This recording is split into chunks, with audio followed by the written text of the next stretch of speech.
Nagpaluwal ang gobyerno ng 80 milyong piso para lang gawing 4 na araw ang libreng sakay sa MRT3, LRT1 at LRT2 imbis ang nakagawaang isang araw lang na libre tuwing araw ng manggagawa.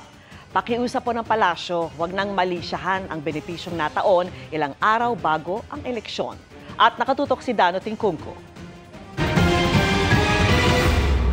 Bilang paggunita sa araw ng mga manggagawa o Labor Day bukas, May 1, libre ang sakay sa MRT3 at LRT Line 1 at Line 2 mula ngayong araw, April 30 hanggang Sabado, May 3. 3.5 million passengers ang makakabenepisyo dito. And sa hirap ng buhay ngayon, yun nga yung sinabi ni Presidente, is maliit na bagay ito.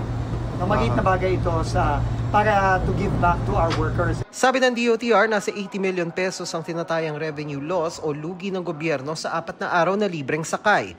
Pero ayon sa palasyo, may sapat at inilaang pondo para rito at sadya itong hinabaan para mas maraming makinabang. Kasi po, kung May 1 lang po ibibigay, karamihan naman po walang pasok. So hindi naman po nila mararamdaman. Yung benepisyo matatanggap po nila. Pakiusap ng palasyo, huwag malisyahin ang benepisyong ginawa ilang araw bago ang eleksyon na taon-taon nang ikakasa. Hayaan po natin makinabang yung taong bayan sa mga maaaring itulong ng gobyerno sa kanila.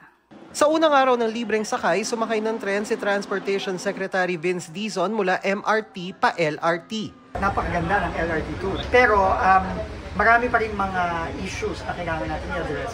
Ang malaking issue dyan yung pagitan ng train, yung paghihintay ng pasahero para sa susunod na tren, medyo matagal. And ang dahilan dyan, kulang tayo ng tren. So marami kasi sa mga trains ng LRT2 medyo luma na. Ang tren ng Line 2 kasi we started at 18, no?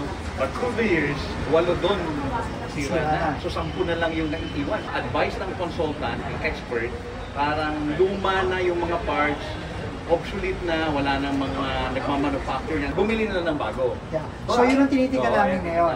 Para pabilisin ang pila at pagsakay ng tren, tatanggalin na rin ang X-ray machines. Magdadagdag tayo ng security, maglalagay tayo ng dagdag na K9 sniffing dogs, maglalagay tayo through DICT ng mga security cameras na may AI to mitigate yung pagtanggal ng X-ray machine. Para sa GMA Integrated News, Dano Tingkungko, nakatutok 24 oras.